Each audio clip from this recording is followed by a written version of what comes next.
Module 1, Business Introduction, is the first of 5 modules that we'll cover in this class. They tie directly into your textbook and cover the chapters in each module. Let's start by taking a look at Chapter 1, and that's just an overview of management in general. The most important thing in this chapter that you get is that there are 4 primary functions of management: planning, organizing, leading, and controlling. Your textbook goes into more detail for each one, and you'll want to clearly understand how each area ties into management. The chapter also discusses different levels of manager and how you can progress through the different levels as your career continues. Finally, the chapter discusses what companies look for when hiring managers and what you can expect during your first year in a management position. Moving on to Chapter 2, the history of management,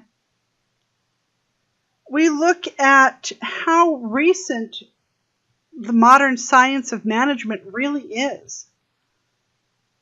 It's only about 120 years old, so it only started right at the turn of the century when people were leaving farm life and coming into the city to work in factory-related jobs.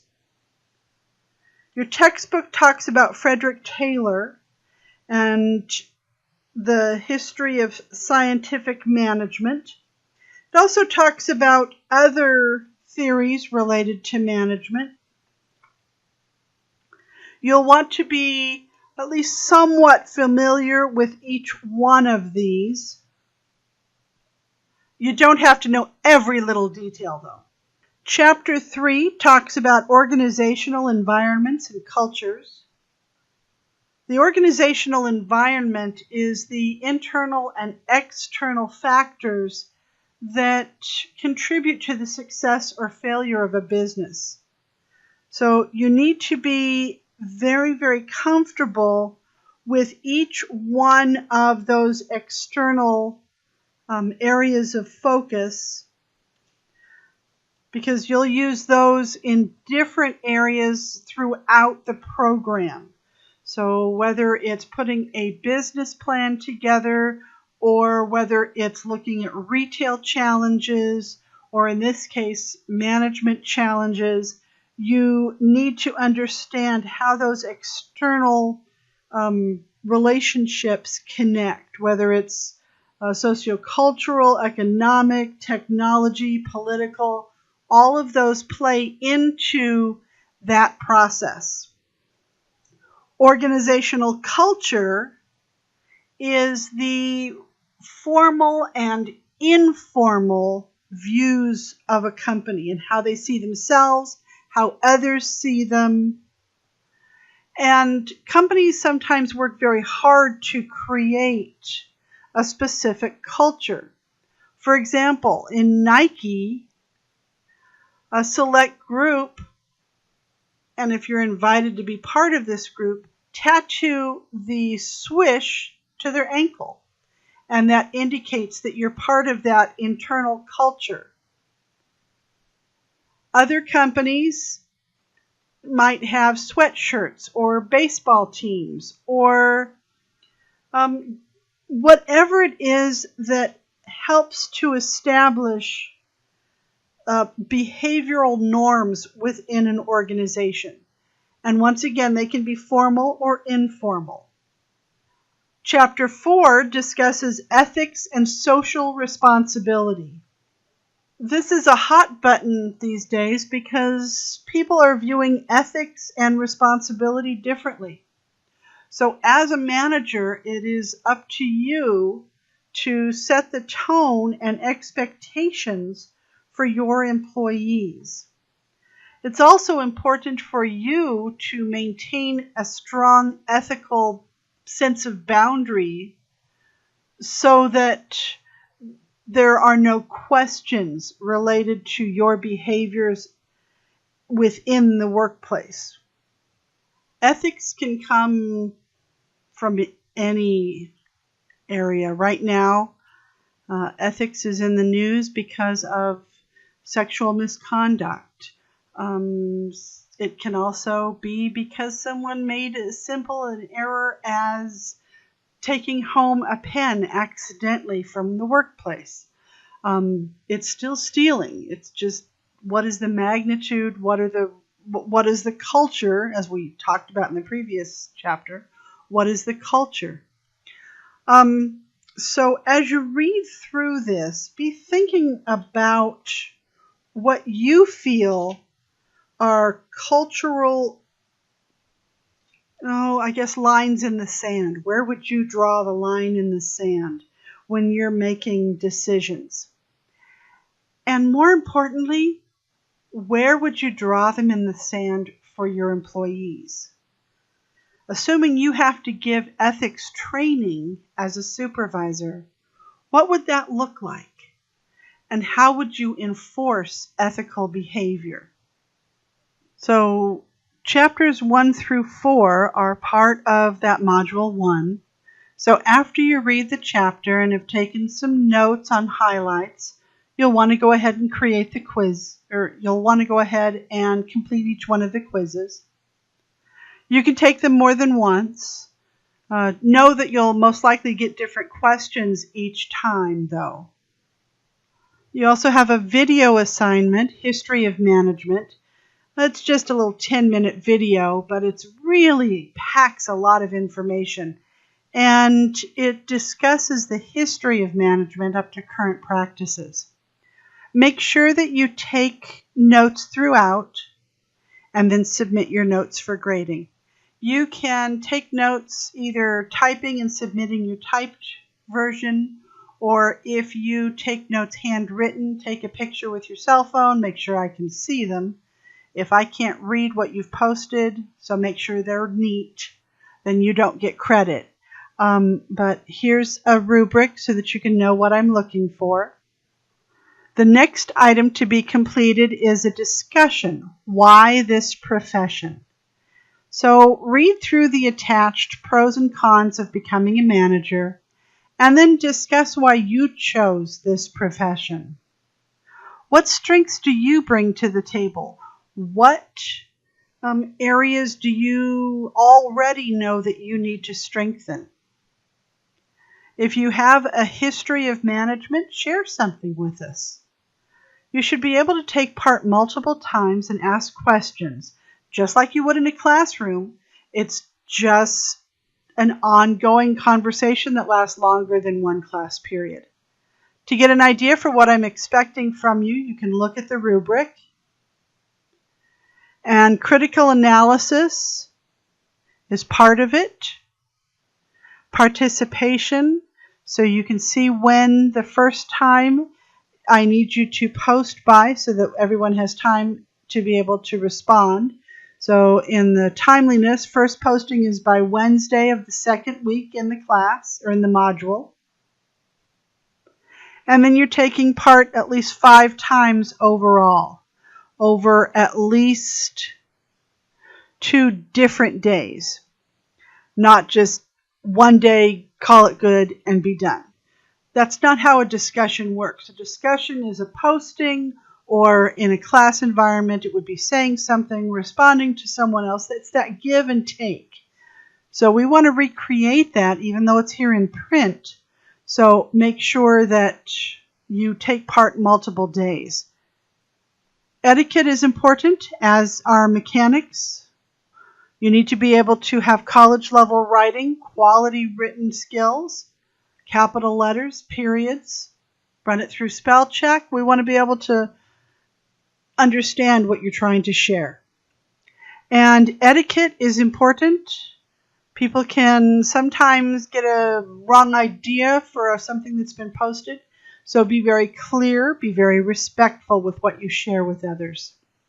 Manager interview is another assignment that you'll be doing. You'll interview someone in a management position, and the manager has to supervise at least 3 other employees. You'll write a 2 to 3 page synopsis of what was shared with you. You'll list the question that you asked, and then the person's response, and then your personal reflection. Alternatively, you can list the question, the person's response, and then at the end of your paper, you can include a couple of pages overall of your personal reflection. Your choice, but it has to include each one of those pieces. Be sure to include the contact information for the person you interview. It's worth 100 points. And here's the breakdown for what I expect, keeping in mind that as with everything in this course, APA format is important. So you have a title page, an introduction, the body of your work, your conclusion, mechanics. So make sure you pay attention to punctuation. Make sure the appearance is clearly organized and readable and neat. Take time to do a once-over for the paper. And then be sure to include citations. If you don't include citations, you don't earn points. What do I mean about citations? Well, tie something, at least something, into your textbook. Hey, this person talked about the importance of listening to others' opinions. Well, you've now read 4 chapters. Somewhere in those 4 chapters, actually about 6 times, it talks about the importance of communication and getting feedback from employees. So tie what you have learned from the interview to your textbook. So tie that real world into your textbook so that it creates that circle. And then the last item for this module is your team assignment. I won't assign teams until Thursday of the first week. And remember, this module is open for 3 weeks. So Thursday of the first week, I will assign teams. And that's because people add and drop through Wednesday. And that lets us settle down with team members so you're not having a ton of changes before we settle into teams. There's a couple of things that you need to do preliminarily. I don't know if that's a word, but what the heck. So ultimately, as a team, you're going to create a wiki page that discusses corporate culture or organizational culture. You can have fun with it. You can be creative, include text, tie it into some cartoons, photos, whatever you want. Just as long as you get your point across as to what is corporate culture, what is organizational culture, and make sure that you work with your team to get that in place. But this is also a way to make sure that I understand you know how to use the team tools and that you know how to complete each one of the tasks necessary to create a successful team environment. And it's hard to do online, I'll tell you right now. It's 100% harder to do a project online with a team than it is in person. It takes a lot of practice. So consider this practice. Some companies, Intel, Amazon, some others as well, Apple, they won't even hire people who haven't had online team building instruction or experience because they don't want to have to go through that phase because it's a hard one. So I'm glad you're going through it here where you have a safety net. So 2 parts. Step 1, or 3 parts. Step 1, complete the following list of tasks so that I know you know how to use the features in the group area of Canvas. So from within your group area, you'll post a message saying hello to your team members. You'll post a picture, please make it rated G, to your group's file exchange. That way I know that you know how to share files and images. Step 2, you'll create a team charter. what a team charter does is it plays the bad cop for your team. That way nobody has to say, hey, you were supposed to do this. Hey, you said you'd get this in. I don't remember that we talked about this.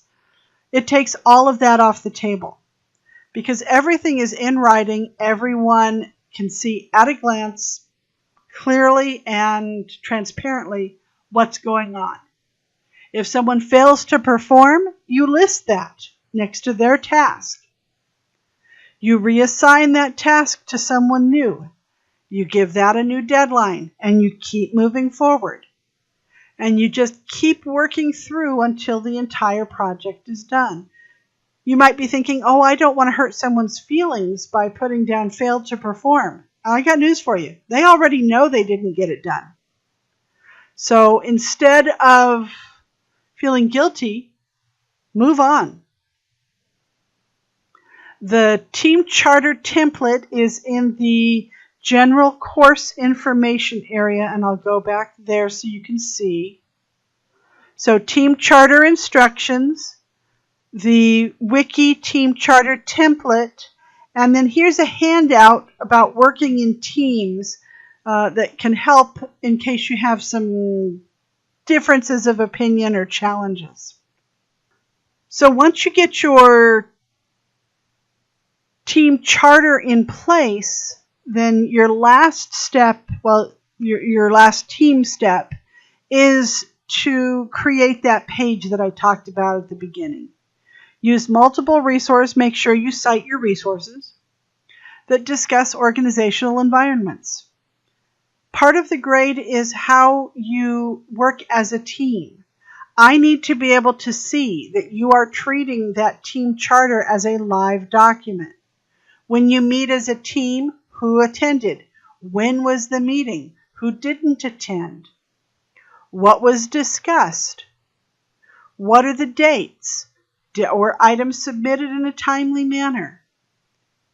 Team charters can be called on in court. They are legal documents. If this were a workplace and there were major issues, it might be reviewed. So it's important that it is as accurate as can be. Once you have your team charter in place and once you have your page in place and you've finished everything, then the team leader will post a message in this assignment area to let me know that you're finished with all of your team tasks and that you're ready for grading. If you're not sure how to use the different team tools in Canvas, here's a short video that walks you through that. Once you have finished, and only after you have finished and submitted the assigned work for your team, then each team member will complete, that's not what I wanted. Then each team member will complete the team review. Keep in mind that there is 100% of participation available. So if you put down that you worked 100% on something, that means nobody else helped. If you have 4 people and everyone worked equally, that means everyone contributed 25%. Adjust accordingly based on participation. You're also in the attached worksheet, you're asked to discuss what you learned as a team. The goal being, take these lessons into the future projects that you'll have in this course so that your team practices get smoother and easier to work with. This is the easiest of the group projects that you'll do in the term. So you want to make sure that you have the process down clearly so that you're ready to move forward with those processes. So that is the overview for Module 1, Business Introduction. It's available, the module is available until the end of week 3. I encourage you to watch this video, of course, early.